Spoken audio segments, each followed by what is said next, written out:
ay. Roozaan akkanatti boossika. Roozaan akkanatti boossika. Dargaggeessi salaale ija keessa si ilaale si butuuf si kajeele. By the way, Roozaa ilmi ishii koo amma jaarsa itti heerumte amma Kadir Gaabar ilma ishii argitanii hin argitamu viidiyoo kana keessatti jechuudha. Ilmi ishii hammuma Kadir gaha hammuma isheen itti heerumte gurbaa isheen itti heerumte gahaa jechuudha. Amma jaarsi ishii konkolaataa fudhatee maalii ishii fudhatee mana ishii fudhatee xirrigga bilbila irratti cufate jechuudha.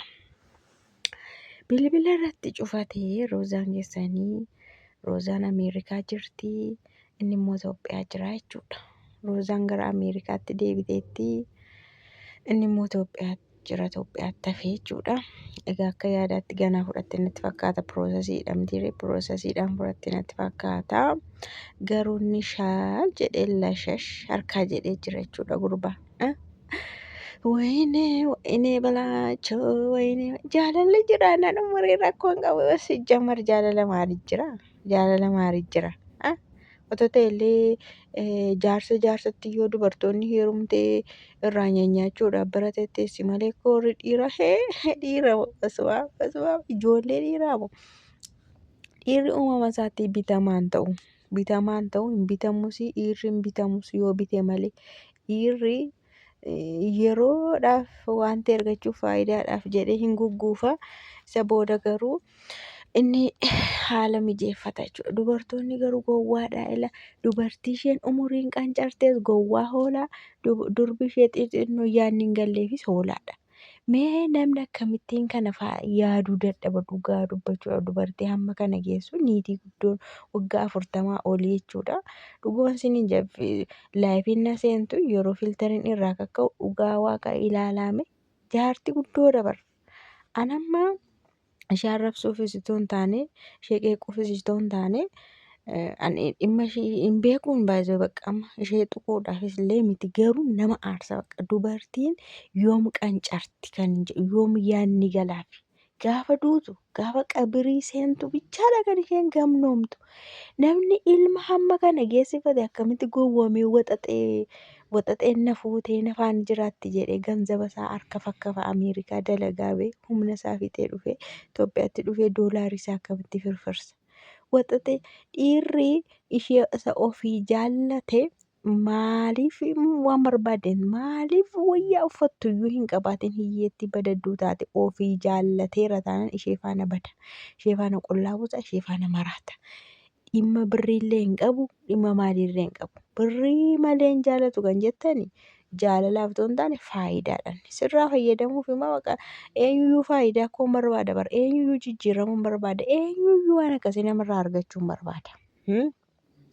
Innaa dubartiin hamma kana geessu dubartiin biyya guddate keessa jiraatti dubartiin Ameerikaa jiraatti dubartiin ilma hamma sana ga'u qabdu gadi deebite yeroo gowwomtu warreen biyya Arabaa kana keessa jiranii osoo illee barumsallee ol hin butatiin akkanumatti sadarkaa gadi aanaa keessaa deemanii sammuudhaan hin bilchaanne akkamittiin nyaataman jennee haasofna isaanirra.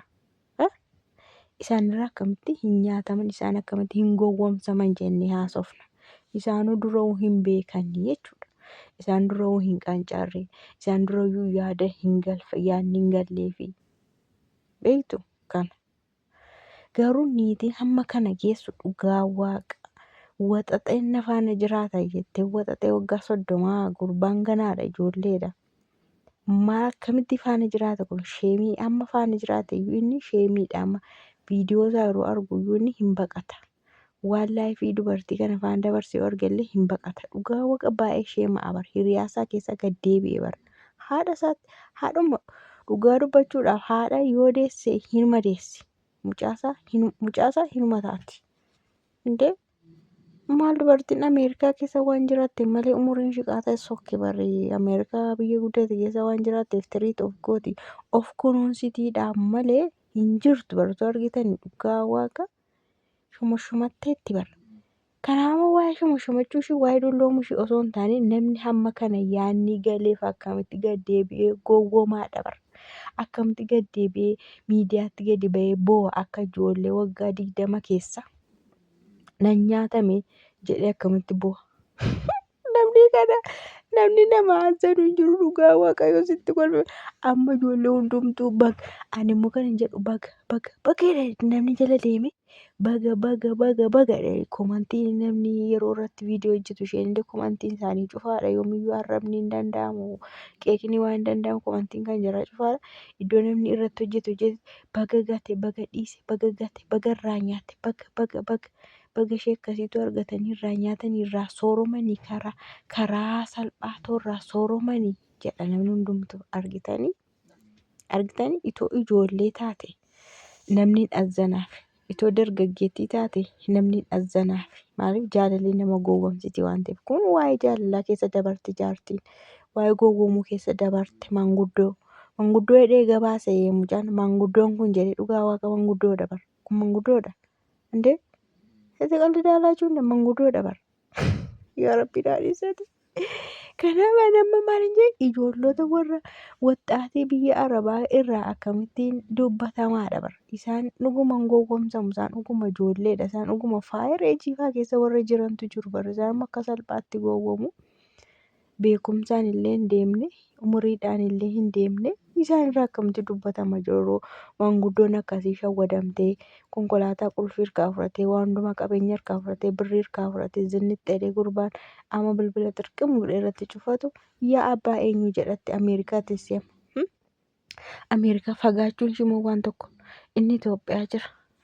Abbaate inni ishee ishkololee ishee beektu miti ishkololee ishee ofii jaallatee wajjin yoo ol fuudhes yoo baates yoo dugdatti baates yoo mataatti baates kan faana bareedu kan onnee isaa keessa jirtu tokko jirti ishee luqqisee fuudha abbaate baga isheedhaa garuu baga dullattii baga manguddoon nama gorsitu har'a gadi baatee boossi haadha keenya dabara isheen. Ara shamarran of eeggata dhugaa waaqa qancaraa malee nuni warra waggaa 20 keessa jiruun qancaraa isin yoomuma qancartu isheen qancarte wallaaltee gadi baatee boossi riyaa ishee keessa riyoonni ishee ijoollee eebbisiifatu yuunivarsiitii irraa isheen immoo ganaa gad deebiteetu hiriyaa ijoollee isheetti heerumtee boossi sheem ijoolleen ishee kana maal jedhu dhugaa waaqa kana maal jedhu itti saalfatu. Itti leeyya'u itti qaanfatu dhugaa waaqa. Innaa